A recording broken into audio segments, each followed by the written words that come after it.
de virtud. Todavía te enseñaré el camino. Y sigo aquí, y sigo aquí. Eres toda una reina. Trae.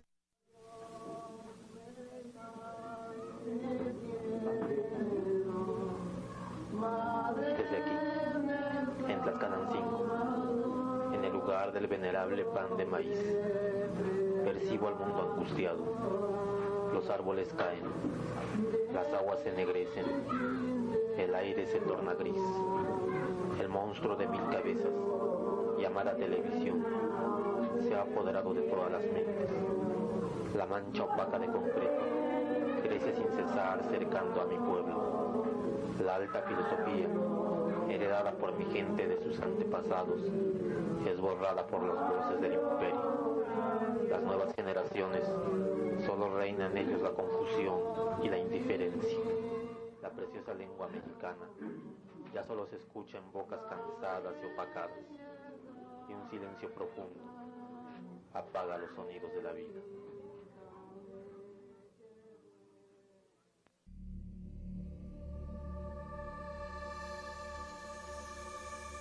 Venerable pan de maíz. Venerable pan de maíz.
Buenas tardes, ¿cómo están? ¿Cómo están todos?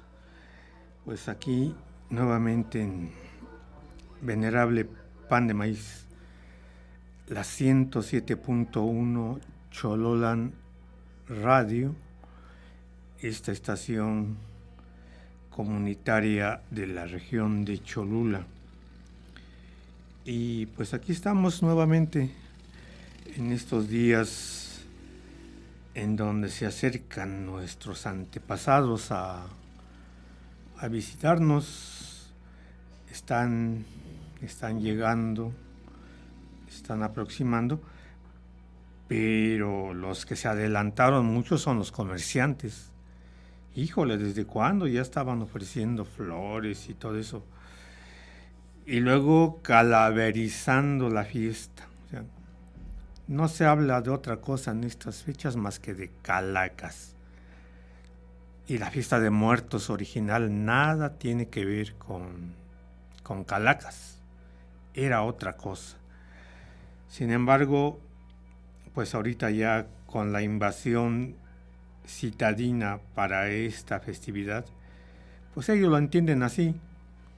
Y entonces ya estamos viviendo en esto, en la calaverización de la fiesta de muertos. Y ni modo, así lo van rigiendo los tiempos. Y por eso hay hasta desfiles de calaveras y todas esas cosas. O esto de la Catrina, pues nada que ver, ni nunca se hablaba de ella en estas festividades. Pero pues hoy ya lo tenemos así. Y bueno, en los pueblos pues se hacen otras cosas muy diferentes a todo esto que estamos viendo, estamos presenciando. Pero bien, pues aquí estamos en Venerable Pan de Maíz, Y vamos a hablar de un concepto, de un líquido, de una sustancia fundamental para la existencia. En náhuatl le llaman estli. Estli, que es traducido al español, pues es sangre. La sangre de la que nos nutre, que nos da vida, y que sabemos que existe, que está en nuestro organismo, que fluye por nuestras venas y de todos los seres vivos. Pero, pues la sangre estli y otros nombres que tiene ya o que tuvo en otros pueblos, pues tenía otras connotaciones. Para empezar, por ejemplo, nosotros ya occidentalizados, ya con la mentalidad occidental, pues ya lo vemos como algo así terrorífico, como algo que hasta da miedo, da espanto. Ver la sangre, presenciarla, le damos otro concepto, más dentro del ámbito, por ejemplo, del terror, del espanto y cosas así. En la época prehispánica no. Aquí en los pueblos de la náhuatl era otra cosa. La sangre representaba otra cosa muy diferente. Los pueblos muy antiguos aquí de Mesoamérica, los pueblos, pues allí, esos tiempos, cuando por ejemplo todavía los mexicas y grupos de gentes, pues, ni siquiera, yo creo que venían migrando todavía por Asia para llegar acá. No habían llegado. Los pueblos antiguos como mixtecos, zapotecos, olmecas, todos ellos, pues ya elaboraban conceptos para identificar pues esto de la sangre, qué era, qué representaba, qué importancia tenía esto. Y bueno, lo primero que lo identifican es que sí es una sustancia vital, un elemento vital, fundamental para la vida, que de alguna manera se tenía que preservar, se tenía que tener, se tenía que ver. Alimento vital para todo, motor de la vida, así lo consideraban. Y era así. Entonces, ellos decían, en el principio de los tiempos, las cosas están inmóviles, las cosas no se mueven, la tierra no produce, los astros están inmóviles, el sol no se quiere mover, no se mueven, necesitan algo para empezar a producir. El tiempo no existe, el tiempo pues está detenido, no hay. Se requiere algo para que todo empiece a moverse, para que todo empiece a generar. Y ese algo no es otra cosa más que el líquido vital de la sangre. La sangre es el líquido que va a hacer que todo empiece a generar. La tierra no está produciendo plantas, no produce vida, no produce frutos, y entonces requiere alimentarse. Y el alimento que va a requerir, que va a necesitar, pues es justamente la sangre. La sangre hay que alimentarla con sangre para que produzca, para que dé frutos de árboles, de plantas, todo. Y requiere entonces el alimento vital de la sangre. Y así lo van a hacer. A la sangre le van a llamar, ya en náhuatl, por ejemplo, chalchihuatl. El chalchihuatl quiere decir agua preciosa. Atl es agua y chalchihuitl es precioso. Todo lo que es lo que consideraban precioso lo confundían con el jade. El jade es el chalchihuitl. Entonces chalchihuatl es el agua preciosa, el líquido precioso. Y este líquido precioso no es otra cosa que la sangre. La sangre que da vida, que da todo, da movimiento. Y entonces, pues, alimentan a la tierra con sangre para que empiece a producir. En los mitos antiguos se consideraba la sangre el líquido vital para todo, para generar vida, para vivificar a las cosas. Por ejemplo, se usaba para regarlo en la tierra, para dárselo a los animales, a las plantas, mojar a las flechas con el líquido vital, a las piedras, a los dioses. Todos necesitaban esta sangre y a todos se les daba para que renacieran, se fortalecieran, para todo. La sangre es el elemento vital que se empleaba para todo esto.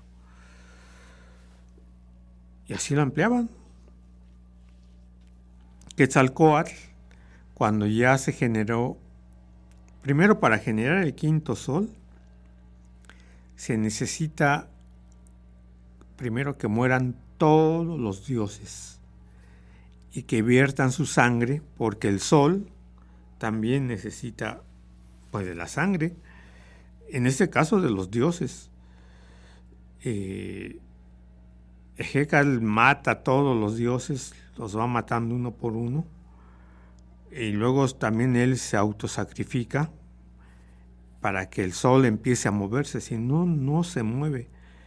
El sol necesita la sangre de los dioses, de los seres vivos, para poder moverse.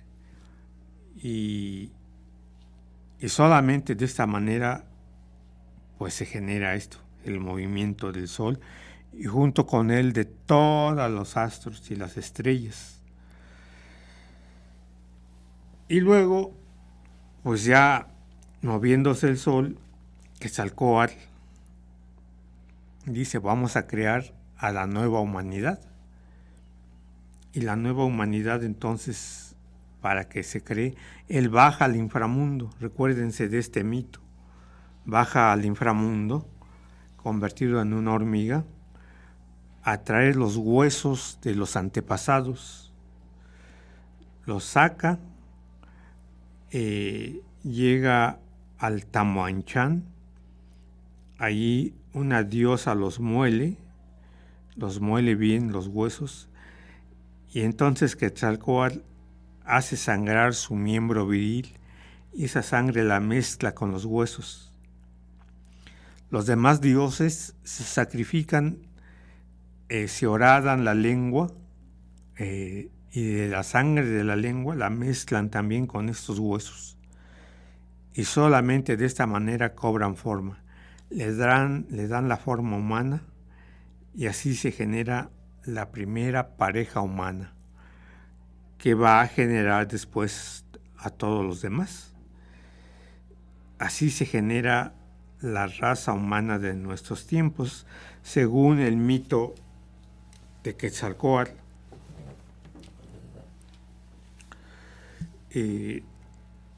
Hay otro mito en donde dice que los dioses muelen maíz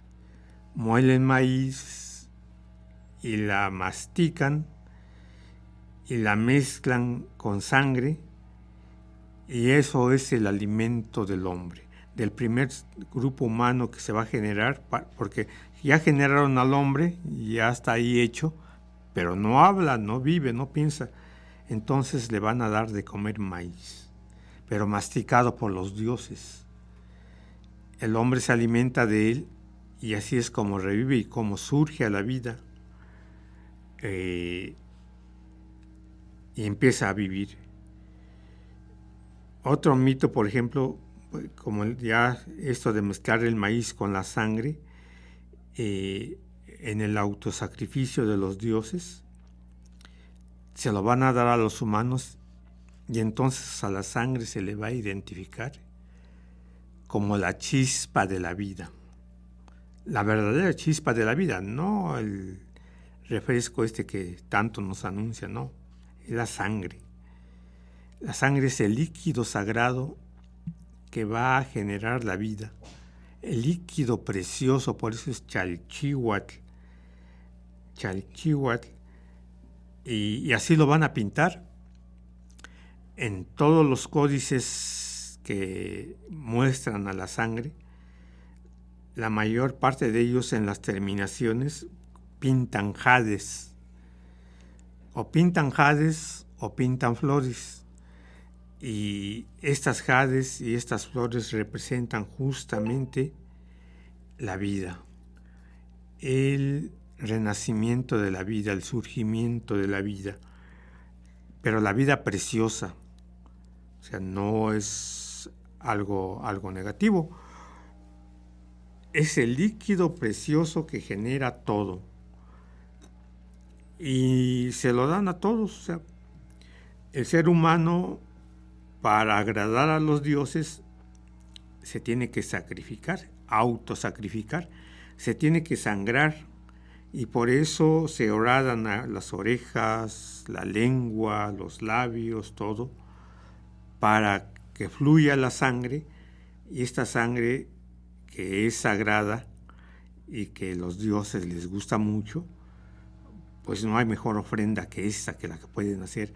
Se sangran y le dan a beber a los dioses, a las estatuas de los dioses que estaban ahí, les mojaban con la sangre del autosacrificio que se hacían, sobre todo los sacerdotes, para darles vida, para darles fortaleza a las deidades. Y entonces, pues ellos se maravillaban cada vez que fluía la sangre, o sea, no se espantaban, no le tenían miedo. O sea, las guerras, las batallas, las guerras floridas estaban llenas de esto, del fluir de la sangre, y les gustaba mucho. El color rojo de este líquido era muy apreciado. Era y es hasta hoy muchos pueblos. Usted viaje a pueblos alejados, netamente indígenas, en el área mixteca, maya, mexica. Si usted les da objetos de color rojo, son los más apreciados. El color rojo, un pañuelo, un peine, cualquier cosa roja, es muy apreciada porque es el color de la sangre. Y la sangre es el color de la vida. Y entonces, pues qué mejor que tener objetos de este color. Fluía la sangre, por ejemplo, en los sacrificios que realizaban de los dioses, porque los hombres que sacrificaban eran ya dioses en ese momento. El Cuauhxicalli, el vaso sagrado, hay un difracismo en náhuatl que decían in Cuauhxicalli, in Cuapiastli. O sea, son dos, el vaso sagrado y la caña sagrada del águila, que es el Cuapiastli. Significan sacrificio, significan derramar sangre para que los dioses estén contentos, y que vivan y sigan dándonos vida a todos nosotros. Entonces, así lo hacían. Este líquido vivificador por excelencia era muy apreciado, muy bien visto, y en los códices, por eso lo adornaban, les digo, con flores, chalchihuites y todo. Los códices prehispánicos, porque luego cuando llegaron los españoles, los frailes y todos ellos, a ellos sí les dio espanto, les dio terror. Y cuando pintaban los códices, todavía siguieron pintándoles las gentes, les decían, pero pinta que te está salpicando, que se está derramando y está manchando por todos lados, porque es lo que está haciendo. Y es terrorífico eso para el punto de vista de los venidos del otro lado del mar. Para ellos sí, era espantoso ver el derramamiento de sangre, las guerras y todo eso, porque tenían otra visión del mundo, otra forma de ver las cosas. Aquí no. Aquí la sangre es líquido precioso, líquido sagrado, líquido vital, y lo vamos a representar de las mejores maneras posibles, las maneras más sagradas que pueda haber, para que los dioses lo disfruten. Porque es el motor primordial de todo. Decían que, por ejemplo, no se generaba movimiento ni se generaba el tiempo porque el líquido vital no estaba dentro de los astros y de las cosas de la Tierra misma. Entonces había que derramar eso en un objeto precioso que represente el lolling, el movimiento, derramarla, y solamente así es como se empezaron a generar las cosas, el movimiento del mundo, y el tiempo empezó a generarse solo cuando empezó a generarse esto. Se derramó la sangre, el líquido precioso. Un concepto que pues, a nosotros se nos hace pues, extraño ya, raro, sobre todo porque ya estamos con una mentalidad pues cambiada. Por más que tengamos sangre autóctona, muchos de nosotros, nuestra mentalidad se está occidentalizando. Y por eso nos da terror. Y por eso lo vemos de otra manera. Como lo vieron los españoles y lo siguen viendo, bueno, las gentes del otro lado. Para ellos sí era terrorífico. Para ellos sí. Los sacrificios, las guerras floridas, las guerras, todo eso. Pues no, o sea, para ellos era diabólico incluso. La mentalidad occidental así lo veía. Y no lo entendían, o sea, no entendían el por qué. ¿Por qué había gente que hasta se ofrecía para el sacrificio? Porque ya sabían que era para los dioses y que morir en un sacrificio era ir a vivir en el reino de los dioses, en el reino del sol, acompañar al sol desde que sale allí en el oriente y dejarlo a la mitad, en la cúspide, y ahí que lo recibieran las mujeres muertas en el parto, que lo llevaban hasta donde se ocultaba. Ir acompañando al sol era un honor, era realmente lo mejor que le podía suceder a alguien al morir. Y entonces solamente los guerreros muertos en guerra o los que eran sacrificados para alimentar al sol, ellos eran los que iban allí. Y entonces pues muchos querían eso y por eso se ofrecían para el sacrificio o iban a las guerras floridas para que si ellos tomaban prisioneros pues ya, pero si eran tomados no había tanto problema. ¿Por qué? Porque ya sabían su destino, ya sabían a lo que iban. Por esto este gran guerrero tlaxcalteca, Tlahuicoli, como le llaman, para eso cuando lo capturaron, él ya sabía su destino. Y por más que el emperador mexica le decía, es que te voy a dar esto, te voy a dar al otro, vas a vivir, no, él siempre eligió ser sacrificado, porque era un honor morir en el sacrificio, morir de esta forma, cualquier forma de sacrificio, pero morir así. No podía regresarse a Tlaxcala porque sería una afrenta, un deshonor, después de ser capturado, regresar, no. Ya era propiedad de los dioses, y entonces él dijo eso. Yo para esto me capturaron y para esto estoy. Y así eran, para eso eran los que iban a las guerras floridas, ya sabían que era para eso. Y les digo, y no cualquiera iba a las guerras floridas, iban los mejores, los más valientes, los que lo merecían. Y así, porque este concepto de ofrendar mi líquido precioso, mi sangre, mi corazón para los dioses, era fundamental. Algo que no cabe en la tradición occidental. Entonces cuando llegaron, no, miren estos bárbaros, estos salvajes, como lo que están haciendo, sacrificando y sacando los corazones y todo, es lo peor. Y no es cierto. Era otra cosmovisión, otra forma de ver el mundo, otra representación de la realidad, muy diferente, que no entendían sencillamente. La mente occidental así lo ve.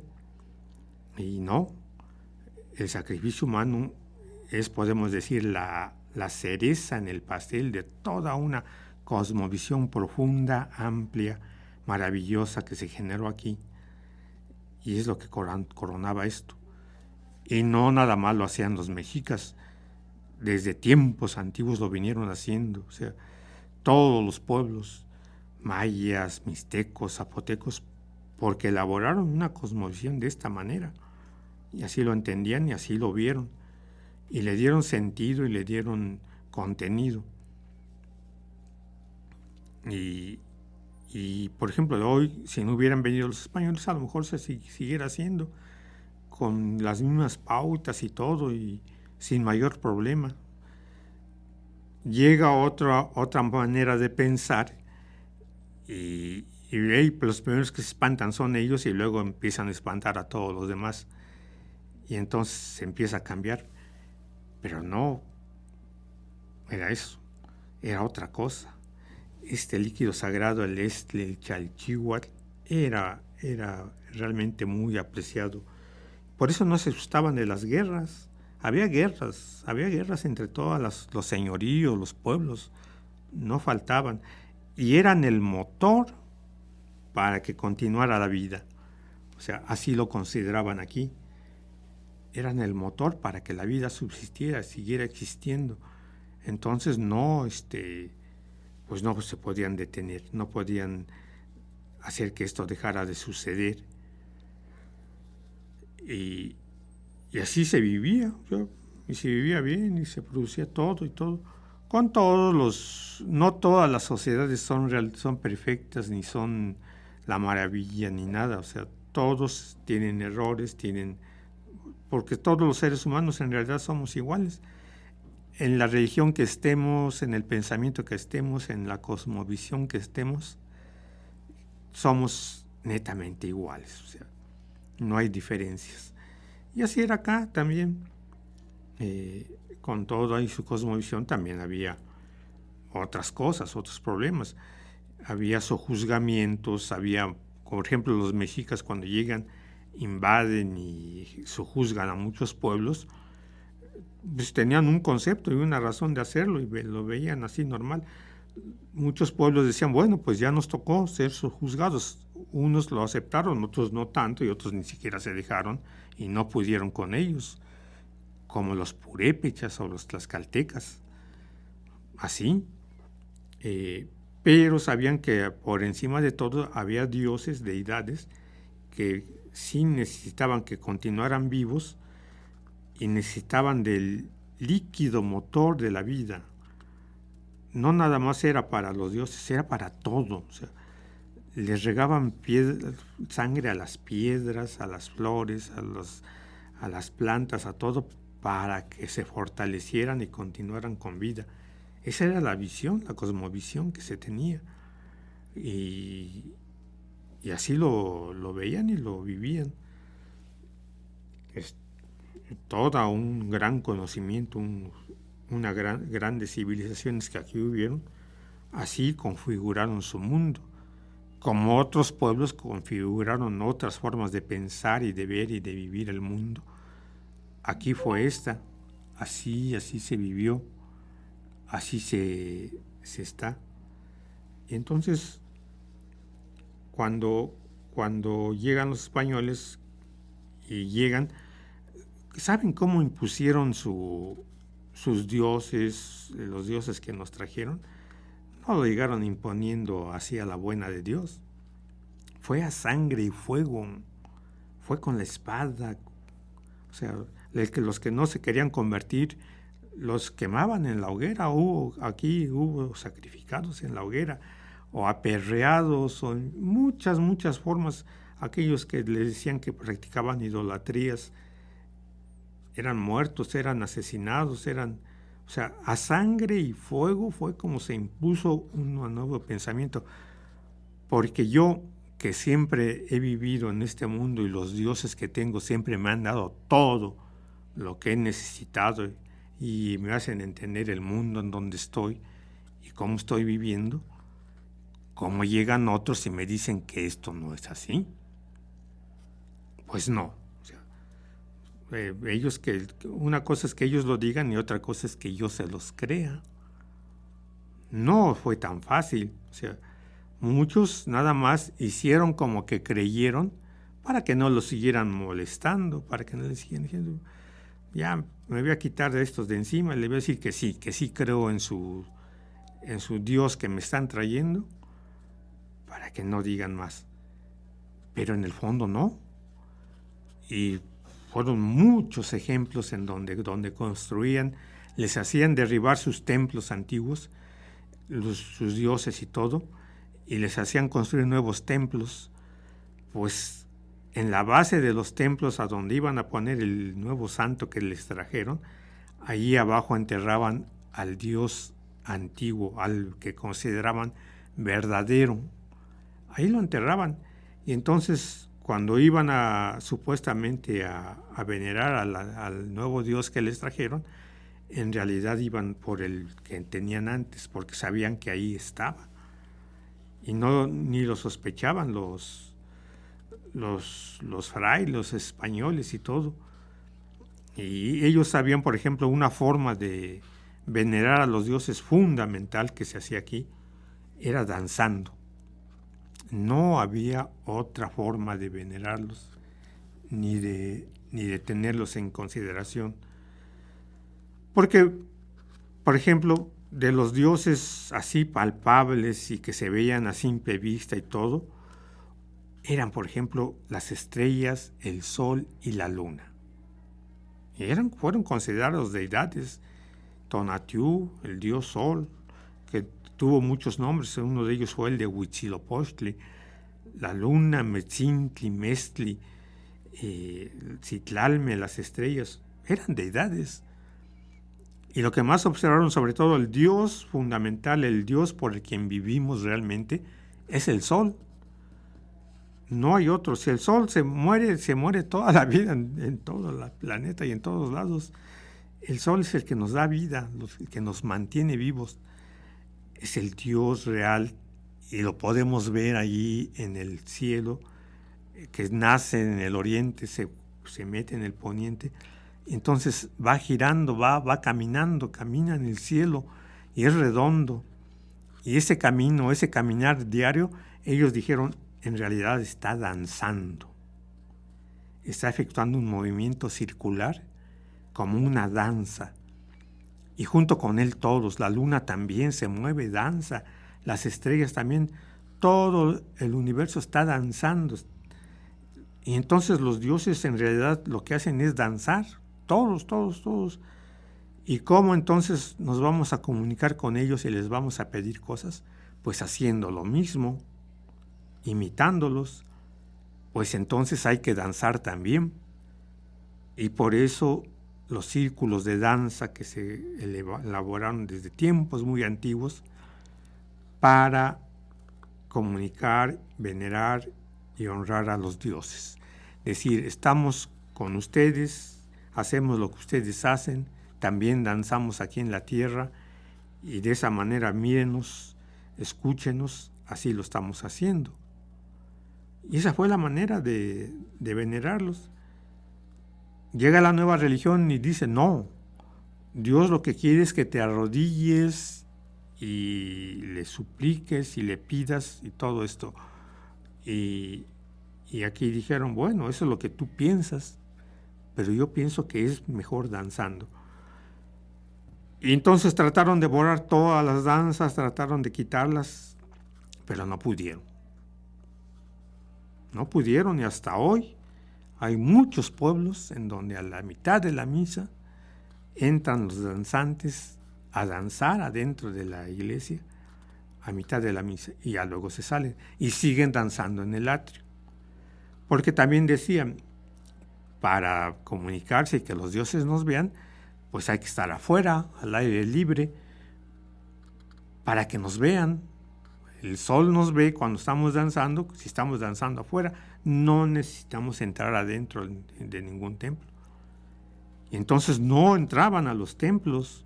Cuando llegaron los españoles decían, pues entren ya a rezar y aquí con nosotros. No, los dioses están acá, están afuera, no allá adentro, y no vamos a entrar.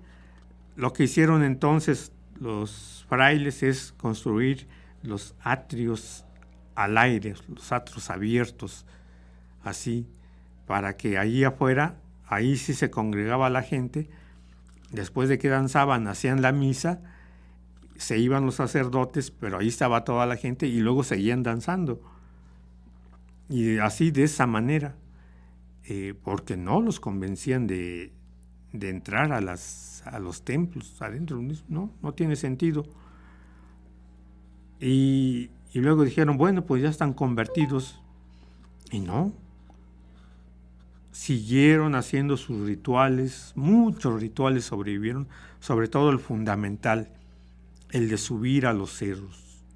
Subir a los cerros a ver a las deidades que están ahí, sobre todo Tlaloc, el dios del agua, y pedirle las lluvias. Eso nunca lo pudieron impedir, nunca lo pudieron destruir. Hasta hoy, infinidad de pueblos siguen subiendo ahí a los cerros a pedir. Un día voy a hacer un programa de cuántos pueblos conozco que suben a los cerros a continuar con sus rituales de danzas, llevar comida, danzas, música, hasta lo alto de los cerros a seguir pidiendo. Y lo bueno, donde se enteraron los frailes, pues intervinieron, o los padres, todo esto, ¿no? Pero donde no, muchos pueblos lo siguen haciendo y ni saben. Por ejemplo, aquí en las faldas del volcán, el pueblo de Xalitzintla, siempre lo venía haciendo, siempre. Subir a la montaña más grande a pedir lluvia, pues imagínense, era primordial. Un día se enteran de que los frailes dicen, bueno, amanece y como que no hay gente en el pueblo. ¿A dónde se fueron? La gente desde las 2, 3 de la mañana ya se fueron caminando para la cima lo alto del Popo, del Iztac, y hacer su ceremonia ahí. Y regresan ya bien noche, o sea, tampoco los frailes los ven regresar. Van a hacer sus ceremonias. Hasta que un día dijeron, bueno, ¿por qué no mejor velamos toda la noche y vemos qué pasa? Porque parece que es en una fecha especial donde suben ellos.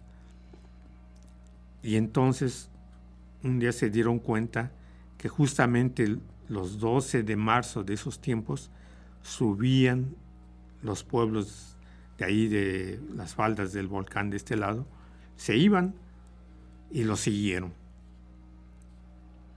Los siguieron y vieron lo que hacían y dijeron, pues no que ya estaban convertidos, no que ya creían en nuestros dioses, mírenlos, vienen a pedirle a no sé quién lluvias y todo tipo de cosas. Y entonces intervinieron y fueron con ellos y pusieron cruces ahí en lo alto. Dice, no, vengan a pedirle a las cruces. Y los pueblos dijeron, bueno, no hubo tanto problema porque las cruces que llevaban los españoles fueron confundidos con las cruces que había aquí. Las cruces que habían aquí, que eran el Naucopan, así se llamaba en náhuatl, que representaba a los 4 rumbos del mundo, lo confundieron con la cruz que trajeron los españoles. Entonces lo clavaron ahí, pues muy bien, aquí ponlo, y aquí le seguimos haciendo ofrendas a los 4 rumbos del mundo, que es lo que representa lo que tú nos traes. Y continuaron. Y luego los frailes continuaron yendo y dijeron, bueno, ¿en qué fecha suben? Pues esta fecha es la fecha de San Gregorio Magno. Entonces les vamos a decir que en realidad van a festejarle a San Gregorio allí en lo alto del Popocatépetl. Y así se empezó a quedar. Van en la fecha de San Gregorio y van a festejar a San Gregorio. Y ya muchos tiempos después, hace nuestros días, dijeron, le van a festejar su cumpleaños a Don Goyo. Así ya se quedó. Y ahora el Popo ya se llama Don Goyo, Don Gregorio, por esto. Pero en realidad a lo que iban ese 12 de marzo es a festejar el inicio del año, el año nuevo que iniciaba justamente en esa fecha. Y así eso se llama sincretismo, se unieron 2 creencias, 2 formas de ver las cosas. Y hay danzas en los pueblos, muchas danzas que persisten, que subsistieron, muchas incluso traídas de España, de Europa, que ahora ya se las apropiaron los pueblos y ya son de ellos. Y otros que son originarios de aquí, como las danzas de concheros, o las danzas de los, ¿cómo se llama? De la danza de voladores, la danza de quetzales, todos esos son prehispánicos que subsisten y están. Y tienen su manera de ser, su objetivo de ser.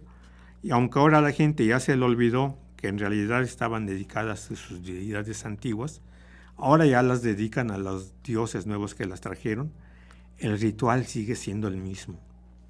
Siguen cortando el árbol con lo mismo, pidiéndole permiso para cortarlo, así dándole ofrendas, dándole de comer, porque aquí a los dioses se les da de comer. Siempre se pensó así, se les daba antes la sangre, ¿no? La sangre humana. Lo cambiaron por la sangre de las aves, sobre todo la sangre del ave por excelencia, que es el gran xolotl, el güey xolotl, el guajolote. Es la sangre que más se vierte para darle de comer a los dioses, a todos. Y en todas las ceremonias que hacen, vierten sangre ahora del guajolote. Y por ejemplo, cuando entierran el palo, adentro ponen un ave, ahora ya ponen hasta gallinas, pero ponían un guajolote adentro, y su sangre, cuando es aplastado, alimentaba a la tierra para que soportara el palo ahí que iba a quedar enterrado. O sea que la sangre, ya no la humana, pero de todos los demás seres vivos, y bueno, sobre todo de este ser, el güey xolotl, el gran xolotl, el huexolotl, el guajolote, porque xolotl es el alter ego de Quetzalcóatl. Xolotl viene de, creo que una vez se los expliqué, quiere decir xo, la raíz xo quiere decir pierna o pie, y la terminación olot quiere decir que está torcido, que tiene el pie torcido o el pie deshecho o el pie deforme, porque xolotl está enfermo de parálisis cerebral, y entonces manos, brazos, todos los tiene así, y no puede ni caminar bien. Así se ven los códices, todo con el pie torcido. Xolotl entonces se ve como un monstruo Xolotl, y entonces, pero él tiene los poderes que tiene Quetzalcóatl. Es el mismo Quetzalcóatl, es el nahual de Quetzalcóatl. Y es el guardián, Quetzalcóatl es el guardián de la humanidad y de los seres vivos. Entonces, es el guardián de la familia y del hombre. Por eso cuando se casa la pareja, tiene que estar él presente, el gran xolotl, el guajolote en la boda, vivo y cocinado de las dos formas, porque es el guardián de la familia, de la pareja. Y entonces su sangre es preciosa, es preciosísima por ella. Las veces que fui al ritual allí en el pueblo de mi esposa con la subida al cerro, al hacer la petición de lluvias al Cuanextepec, se hacen sangrar un guajolote, les sacan su sangre divina. Bueno, matan al guajolote literalmente, lo sangran, porque es la sangre preciosa de él ahora la que sustituye a la sangre preciosa humana, que es aún más preciosa. Y la siguen ofreciendo para los dioses, para las deidades, para que la tierra se dé. Y lo siguen haciendo. Y es un ritual antiguo, prehispánico, ajeno a la religión católica que vino del otro lado del mar. Esa religión espantosa que nos trajeron, en donde nos hacen creer que existe un demonio y un infierno, cuando ni siquiera en la Biblia se nombra eso. Eso fue un invento después de la Iglesia Católica, ahí con San Agustín, que inventaron que hay un diablo y hasta le dieron forma y todo lo dibujaron así. Y lo instituyeron como fe, y ahora todos creen, todos los que creen en eso, pues están en eso. Pero en la época prehispánica no se creía en eso, y muchos no lo siguen creyendo. No se cree en el infierno porque se cree en el Mictlán, y se cree que el alma cuando muere va por 9 inframundos hasta una región de reposo y de silencio, donde no hay castigo, no hay lumbre, no hay un Satanás ni nada. O sea, y eso para la muerte común general de la gente. Para los que mueren por otras causas van a paraísos. Los que se mueren por el rayo, la lluvia, el pulque, la embriaguez y todo eso, se van a Tlalocan, que es un paraíso ahí, a estar junto con, hacer los tlaloques de Tlaloc para la lluvia. Las mujeres que mueren en el parto van al Zincalco, un paraíso de las mujeres que ahí se están y donde acompañan al sol desde el mediodía hasta el atardecer. Así, de esa manera. Y los recién muertos, los niños muertos recientes, regresan al paraíso del Tamoanchán a vivir ahí. O sea que, pues es otra cosa, es otro mundo, es otra forma de ver las cosas, que muchos lo siguen conservando, aunque no de manera clara, lo siguen preservando. Y muchos pueblos, por ejemplo, el 12 de marzo todavía hacen sus danzas y todo, celebrando el inicio del año. En la Sierra Norte se sabe de ello, de mucho. Muchas cosas se preservan de la religión antigua que teníamos y que no se fue del todo, continúa aquí. Y bueno, poco a poco la gente se va integrando a la nueva creencia que se nos impuso, les digo, a sangre y fuego, más que por otra cosa. Y bueno, ahora nos obligan a creer en un Dios que no es nuestro, en dioses que no son nuestros.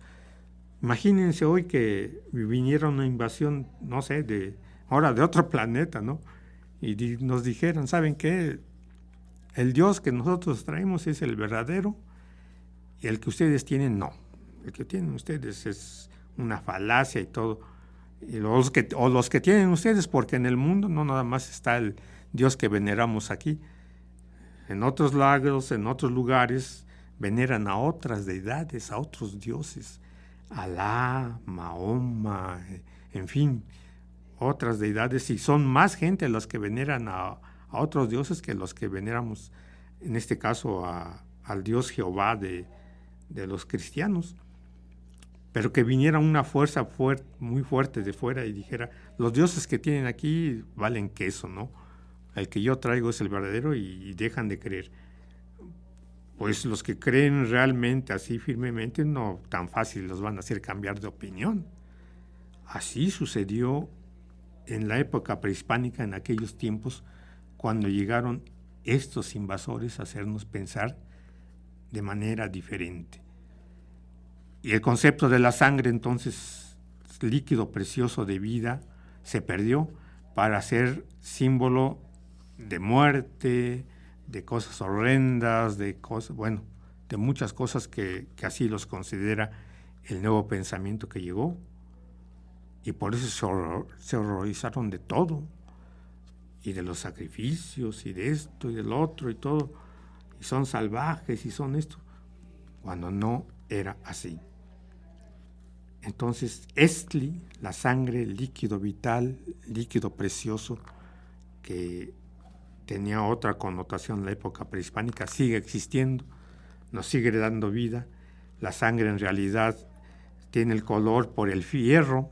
El hierro cuando se oxida se pone rojo, y entonces el hierro que penetra a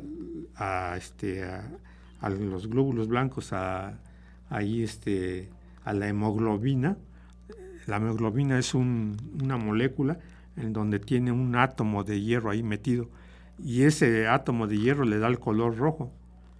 La hemoglobina le da el color rojo a la sangre, por eso estamos llenos de color rojo, y los que tienen anemia no tienen mucha hemoglobina, entonces ya están anémicos, pero es el que nos da ese color y nos sustenta como vida, de cierta manera, porque es el que transporta el oxígeno.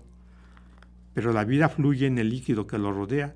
El agua que rodea los glóbulos rojos, pues están hechos de nutrientes, están hechos de vitaminas, proteínas, bueno, que ahí están fluyendo, que son los que nos alimentan y nos dan vida. Y el motor que lo genera, que es el corazón, es el que está haciendo que todo funcione bien. El movimiento del corazón, el yolotl, que quiere decir el que tiene movimiento propio. Pero bueno, pues parece ser que ya Venerable Pan de Maíz llega a su término por esta fecha, por este día. Aquí estuve con ustedes, soy Raúl Chiquito, aquí en este día, en esta tarde, aquí en Chololan Radio, con nuestra cabina aquí de Chololan en Tlaxcalancingo, la antena ubicada ahí en el precioso cerro Zapotecas, un volcán, un cerro de origen volcánico, y que transmite la señal. Ahora nos han dicho que llega hasta Tlaxcala y hasta tantos lugares, que ojalá escuchen pues un poco de esta señal, de esos programas que tenemos aquí para ustedes en Chololan Radio.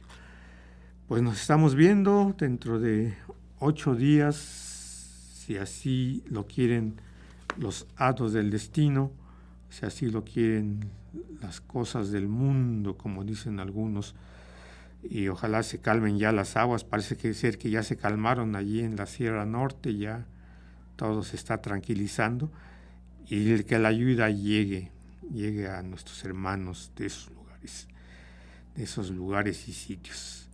Pues que estén bien, nos vemos, hasta luego, ahí nos vemos.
Soy del barrio San Dieguito, donde se cultiva el nopal que produce la tuna, es un barrio popular.